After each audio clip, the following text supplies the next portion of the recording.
As I mentioned a while ago, we're in Luke chapter 9. This happens right after the Transfiguration, and which we mentioned last week. We talked about some of the lessons from the Transfiguration, especially about the fact that Moses and Elijah are no longer going to be the ones that we're to listen to. Moses, the lawgiver, the great lawgiver, Elijah, the great prophet, and we're not to listen to them anymore.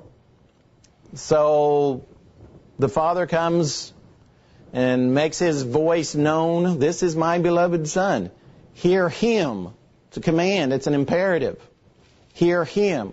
You don't. The time's coming. You're not going to listen to Moses and Elijah anymore because that law will soon be done, fulfilled. So it's going to be Jesus that you're to listen to from now on. And so that's where we ended up last week there in Luke chapter 9. Now we go to the next thing that Luke records when they come down from the mountain. Luke chapter 9, verse 37. The next day when they came down from the mountain, a great crowd met him. Suddenly a man cried out from the crowd, saying, "Teacher, I beg you, look upon my son, for he's my only child. A spirit seizes him, and he suddenly cries out. It convulses him until he foams at the mouth and bruises him and scarcely leaves him. I begged your disciples to cast it out, but they could not." Let's stop there for just a moment. This is them coming down. Remember, it was just Peter, James, and John that went on up with Jesus. They were the ones that experienced the Transfiguration. They were the one that heard the voice come from heaven. They're coming down from the mountain. But things have been happening at the bottom of the mountain while they were up on the mountain. Mark has a much longer account of this. So if you go back to Mark chapter 9, verse 14, we'll read a few things that gives us a little more background about what's happening at the base of the mountain with the other disciples and some of the other people. Mark chapter 9, verse 14 says, "When he came to his other disciples, he saw a great crowd around them, and the scribes disputing with them. Immediately when all the people saw him, they were greatly amazed, and running to him, greeted him. And he asked the scribes, 'What are you debating with them?' One in the crowd answered, 'Teacher, I brought you my son who has a mute spirit. Wherever it takes hold on him, it dashes him to the ground, and he foams at the mouth and gnashes with his teeth and becomes rigid. And I told your disciples so that they would cast it out, but they could not.'" So there's a little more information that Mark has there about what's happening here at the base of the mountain. There's this great big multitude, this great crowd that's around the other 9 apostles. Okay, not Peter, James, and John, but the other 9. The crowd had been arguing, basically, disputing, whatever you want to call it, with the Jewish scholars, with the scribes. And the crowd, they come running to Jesus because something has happened about this boy who has this spirit. And back in Luke's account, we find out what was going on. This spirit that was in the boy, this demon, seized him. He would cry out. He would be convulsed. He would foam at the mouth. It would cause him to have bruises. And so this demon could not be cast out by the disciples. That is the reason for all of this happening. Something is wrong, and they want to know what's going on. He was demon-possessed, caused all these problems, and so it says in verse 41 back in Luke 9, this is Jesus' response to his disciples not being able to cast out the demon. And of course he's talking about the 9 apostles here. Peter, James, and John, he's not talking about them, he's talking about the other 9 apostles. And the 9 apostles, not a single one of them, not a single one of those 9 apostles could cast out this demon. And so Jesus' response is, to the disciples primarily, "O faithless and perverse generation." So Jesus is really not talking about the other followers or the Jewish scribes or anybody like that. He's pinpointing those 9 apostles because they had the power to cast out demons and they couldn't do it. So Jesus' response is, you 9 apostles, you're a faithless and a perverse group of people. Pretty strong language coming from Jesus because, remember, this is somewhere about midpoint of his 3+ years of ministry. So these 9 apostles had been with Jesus for about a year and a half. They had seen him do all kinds of miracles. They had the power to perform miracles themselves. So Jesus calls them, you are a faithless and perverse generation. Again, primarily addressing those apostles. Because they should have been able to do it. All right? They should have been able to cast out this demon with no problem. So Jesus doesn't mince any words here. He doesn't sugarcoat or go up and pat him on the back and say, oh, I know your life's been tough. He comes right out and blasts them.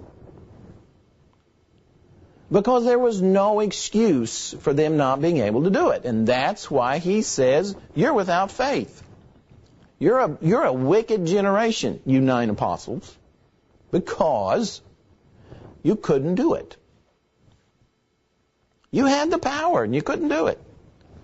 So he is very blunt in telling them that. So he says, how long shall I be with you and bear with you? Jesus had been with them a year and a half, teaching them by both words and example. So he says, how long am I going to be with you and bear with you? So he says, bring the son here. So while he was coming, the demon threw him down and convulsed him. See, the demon apparently knew what was going to happen. Demon wasn't stupid. But Jesus rebuked the unclean spirit and healed the child and returned him to his father, and they were all amazed at the mighty power of God. They were all amazed at the mighty power of God. That is quite a story. But that's not the whole story. That's not the whole story. So, if we go back to Mark's account, we learn a little bit more. That's why it's always important to look at the other accounts that include the same act.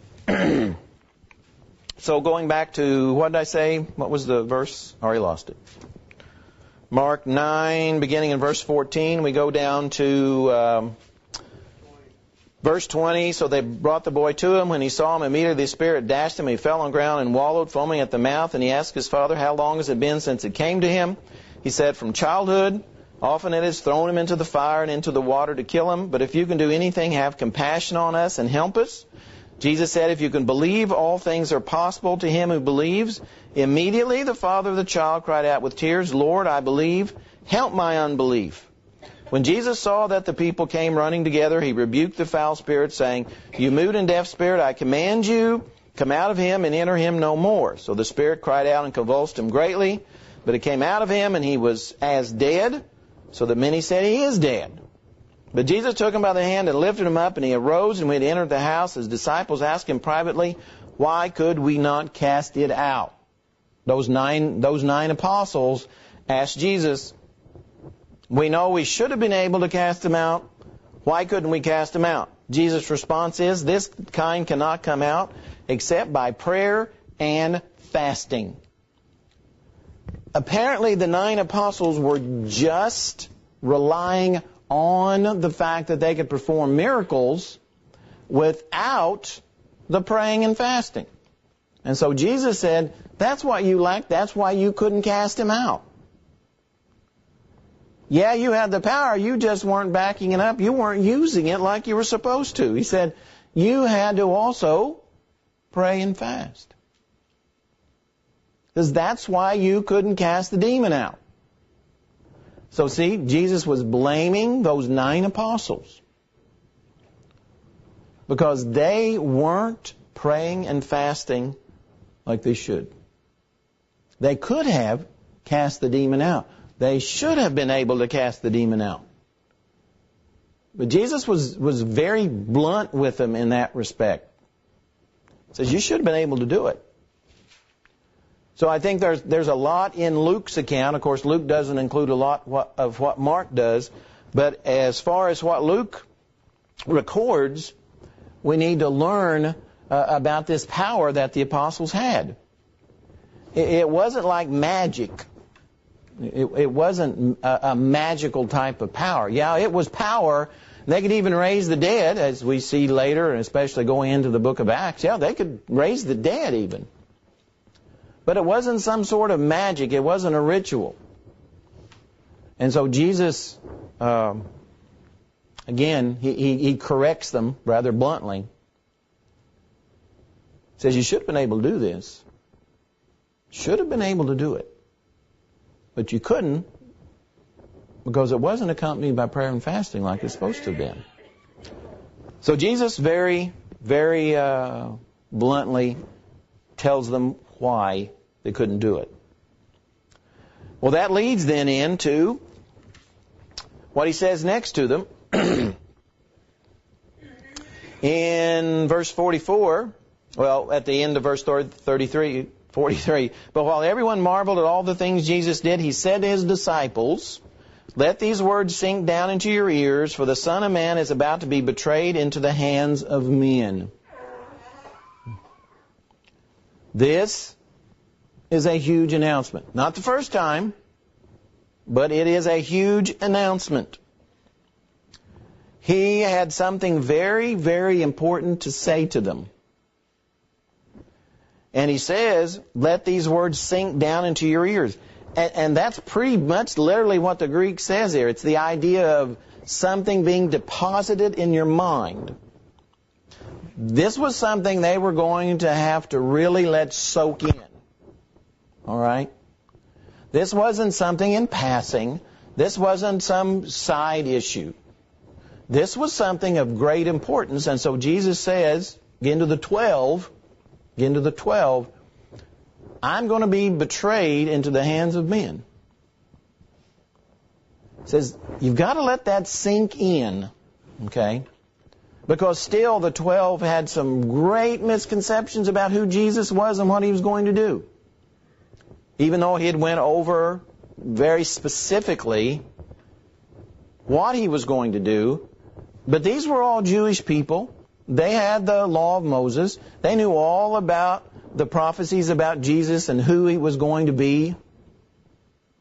So they should have known what Jesus was going to do and what kind of king he was going to be and what kind of Messiah he was going to be. He wasn't going to be a political Messiah, an economic Messiah. He's going to be a spiritual Messiah. Basically means someone who was going to deliver them. They weren't going to be delivered from Roman oppression. They weren't going to be delivered from economic difficulties. They were going to be delivered from sin. And so Jesus is trying to get them to think, let this sink in. Men are going to betray me. And of course that's real significant because Judas is right there in the 12 he's talking to. Men are going to betray me. This was something that they had to let sink in. You know, teachers use that all the time when they're teaching. You got to let this sink in. That's what Jesus is doing to his apostles. You got to let this sink in. That I'm going to be betrayed into the hands of men. It says, but they did not understand this statement, and it was hidden from them so that they did not perceive it. And they were afraid to ask him about this statement.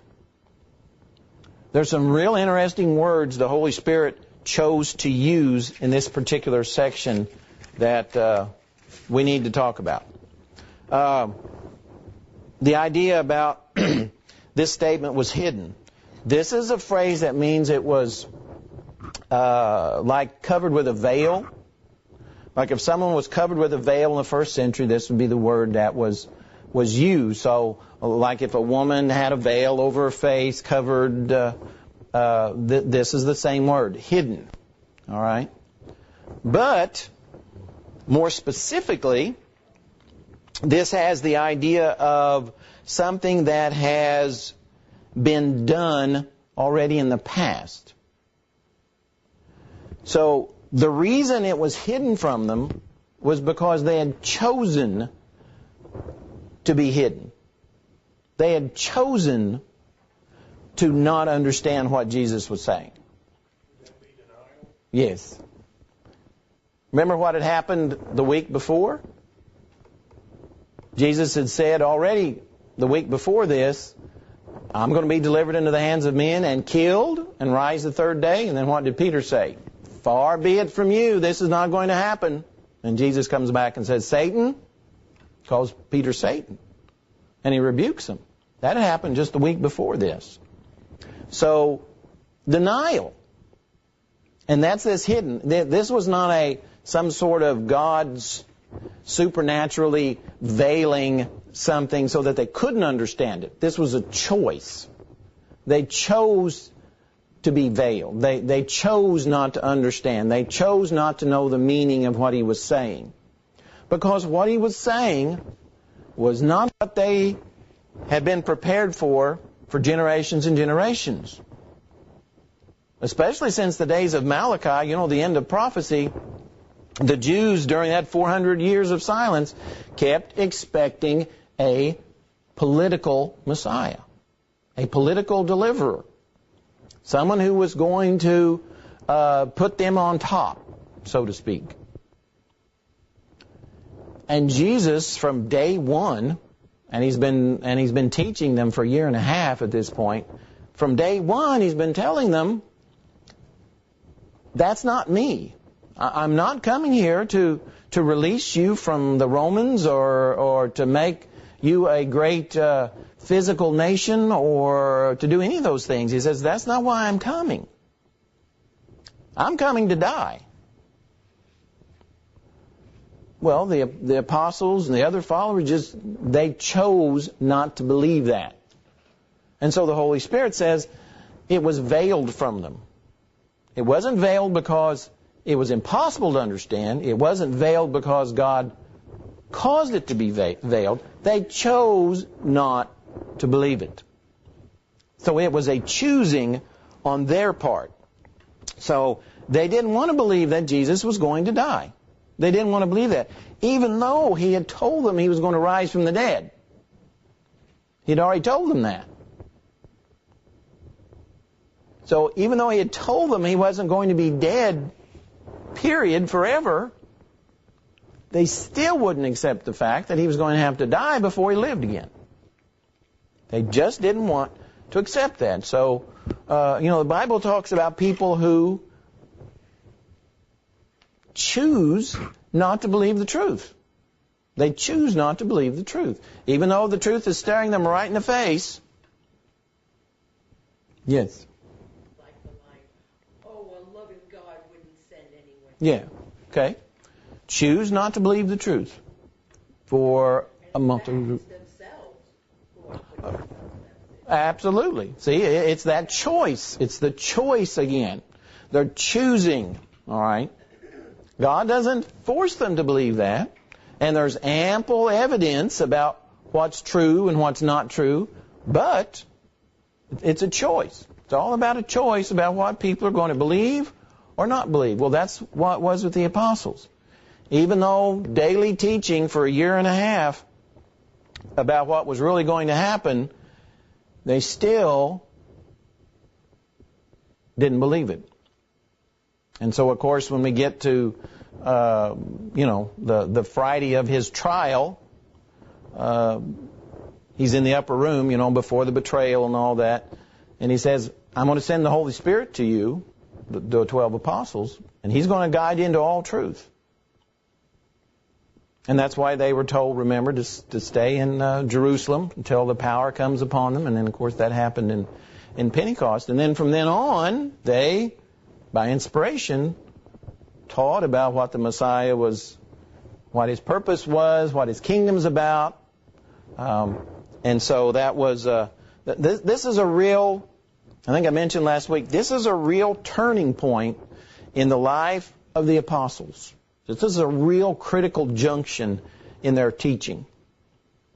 And it's a critical junction in the followers because Jesus he's pretty much stopping the miracles. I mean, they're not completely stopped. But him going into all these different places and healing the sick and so forth is about ready to end.